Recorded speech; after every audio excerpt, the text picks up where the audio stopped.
Hi, it's Dr. Gandusky. I want to talk about hip and knee arthritis treatment options. So, if you've been diagnosed with hip or knee arthritis, you're probably wondering what you can do about it. And we're going to go over a recap of kind of what arthritis is and then some treatment options that can hopefully help you. So, talks I have about what can cause hip pain, what can cause knee pain, and what arthritis is. But just as a quick recap, arthritis is loss of cartilage. So, when you have loss of cartilage, so that blue stuff in between the bones is cartilage. You're born with it, it can't come back, and when it's gone, it's gone. So, osteoarthritis, which is wear and tear cartilage, which is the most common type, is when that cartilage goes away, bones rub against each other, and they cause a lot of pain and inflammation and swelling, and very, very common in the hip and knee joint. So this is a hip joint. Healthy hip joint here shows space between the ball and socket. So you can see in the red arrow in a healthy hip joint, the space at the top of the ball between the socket and the ball, that's where cartilage is. In the severe arthritis x-ray, the space is gone. So no more cartilage, bone on bone rubbing, and that's severe arthritis of a hip joint. In a knee joint, if you look at the healthy knee, the normal knee, with the red arrow has a lot of space between the bones, and these are weight-bearing x-rays where you're stepping on your leg when we shoot the x-ray, because that really will define what is happening with the joint space. And so cartilage you can't see on an x-ray. That's the space between the bones, and again, that's that red arrow on the healthy knee joint where there's a lot of space between the bones. That's what it should look like. And then when you have mild arthritis, the space is a little bit narrow. When you have severe arthritis and there's no cartilage left, then the bones touch each other. That's severe arthritis. And again, that's that red arrow on the right, and that is bone on bone contact, and that will be very uncomfortable and cause a lot of pain, inflammation, and swelling. So that's arthritis as a recap. So really, the treatment of knee arthritis is pretty straightforward in the sense that um, we really can only do a few things to try to help prevent symptoms as being bad, and then treatment-wise, trying to get rid of the actual arthritis discomfort. And so non-surgical management of knee arthritis is pretty simple in that sense, in the fact that we're either trying to prevent the inflammation from happening or we're trying to decrease the inflammation directly. So let's talk about preventing the inflammation. So the inflammation is happening in a joint with arthritis because you've lost cartilage. The bone-on-bone contact causes inflammation, which irritates the joint lining. The joint lining produces joint fluid, which causes swelling, and that whole cascade of inflammation and swelling causes pain in the joint. And so things to prevent the inflammation from happening in the first place really are focused on decreasing the joint stress. So meaning things like activity modification. So lower impact activities in general are going to cause less irritation to lower body joints than severely impactful activities.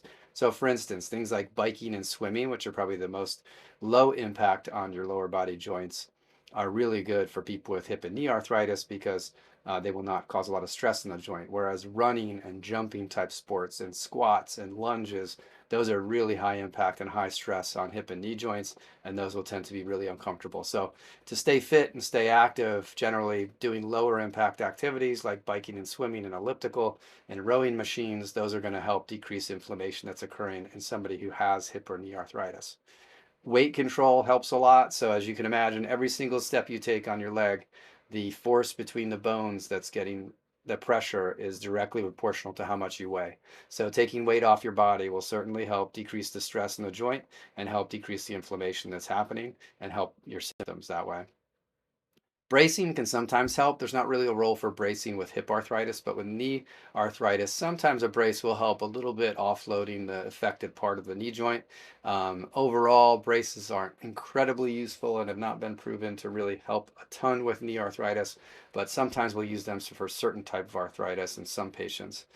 Also, canes and walkers can help, which aren't super fun, but canes and walkers can help decrease the stress in a joint by taking pressure off the joint.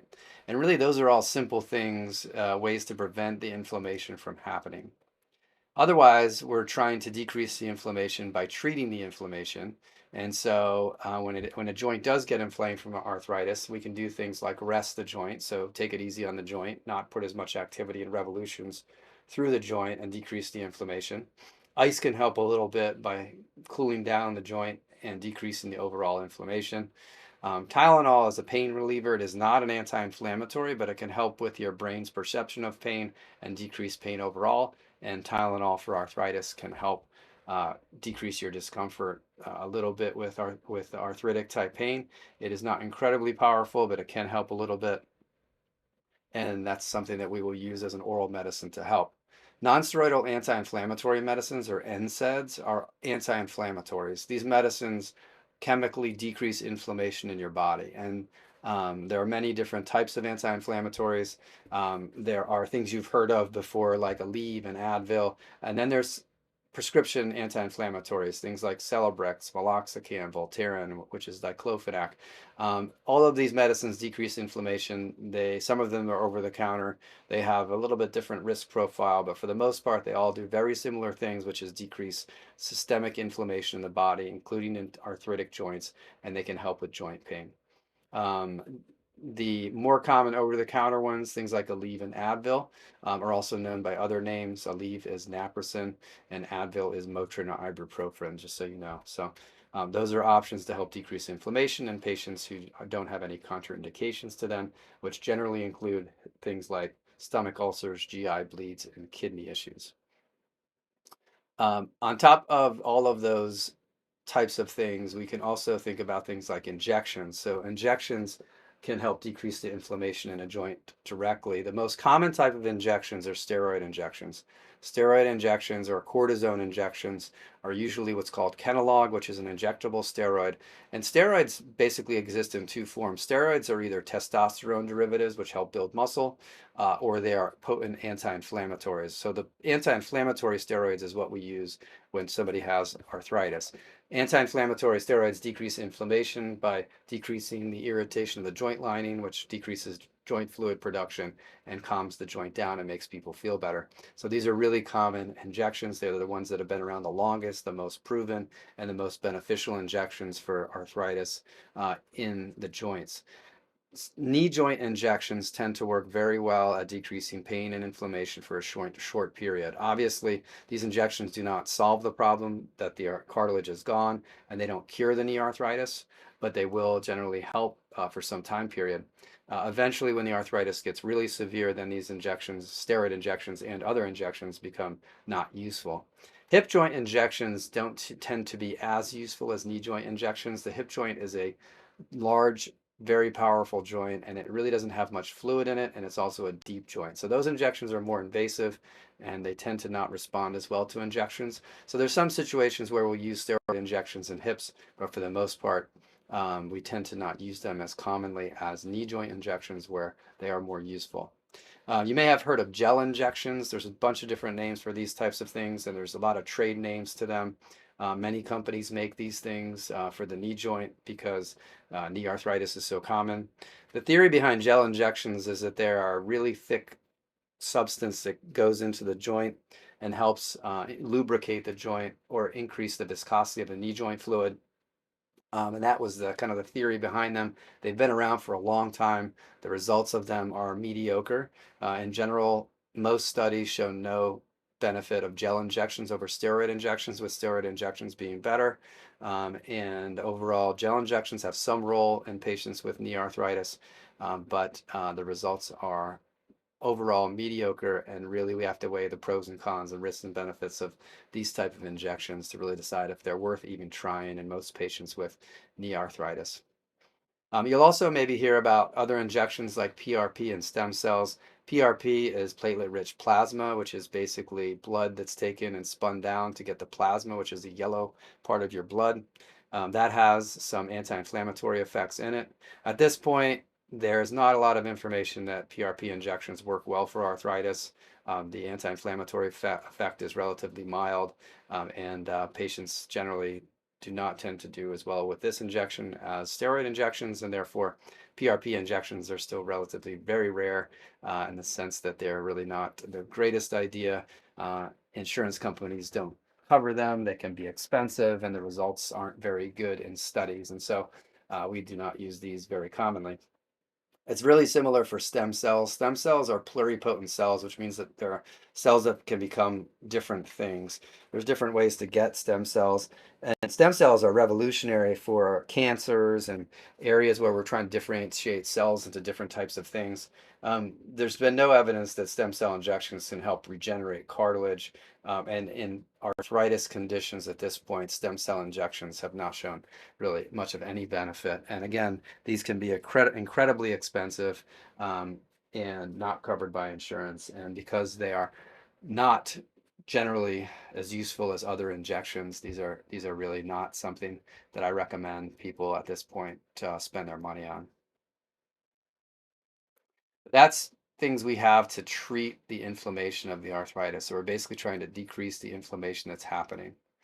What about a fix? Everybody wants a fix to their arthritis. They want to, just be done with it, not have to deal with it. And so let's talk about that. So when cartilage damage is severe, the non-surgical things we discuss will no longer work. So the arthritis is so bad that the inflammation is severe and the anti-inflammatory effect of medicines and injections aren't enough. So to keep you comfortable, we consider, what we can do at that point. Most people with osteoarthritis over 45 or so have large areas of cartilage wear and tear. When this is the case, replacement is currently the only successful surgical option. Small lesions that occur more commonly in younger patients can sometimes be considered for less invasive procedures to treat these small lesions. The reasons that large lesions cannot be treated with these options are that they are not durable. The cartilage won't stand up to stress when large areas are affected. So basically, in younger people, you can get a small lesion that gets hit, in a injury. And when you have a really small focal lesion, very small focal lesion. There are things like cartilage transplants and other arthroscopic or sports type procedures that the some of my sports colleagues will do to try to help these, and they have reasonable track records with this type of thing for a small lesion.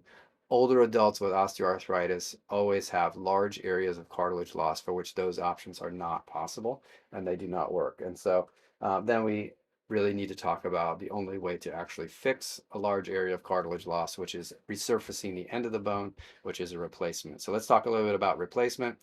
Um, in a joint replacement, really any joint replacement, hip replacement, knee replacement, finger replacement, the some man-made parts are placed to get rid of the bone-on-bone contact that's occurring with arthritis.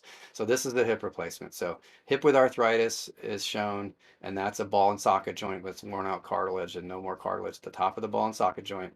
And then after a hip replacement, the hip replacement is made up of those parts which recreate the ball and socket joint of the hip. So we take away that bone-on-bone contact with man-made parts. And this is what that looks like in a model. The stem goes inside the femoral bone, the ball is attached to the stem, and the socket goes inside the pelvis. How about a knee replacement? Um, if you look at this knee with arthritis, it has bone-on-bone contact on the inside aspect. So that's severe arthritis, no more cartilage on the inside aspect of that knee. And then a total knee replacement is replacing the ends of the bones with metal and plastic in the middle so that, again, there's none of that bone-on-bone contact. And this is what that looks like from the side. So this metal on the end of the femoral bone is placed, and then a flat piece of metal is placed on top of the tibia and a piece of fancy polyethylene plastic in between, and that knee still moves like a regular knee joint, but now it's resurfaced with metal and plastic, and that pain is better because you no longer have the bone-on-bone contact, so the arthritis is eliminated.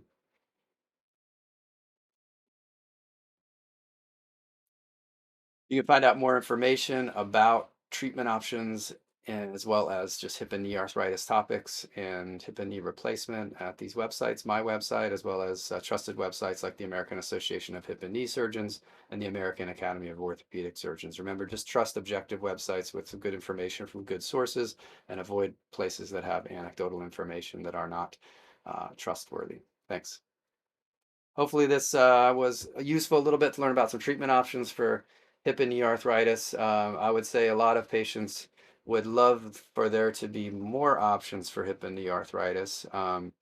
And I would say most people don't like the idea of only replacement being the ultimate fix for arthritis. But when arthritis gets really hip in the knee, um, replacement is the most successful option to get rid of the arthritis and fix it. And it is in 2024 the only option to do so.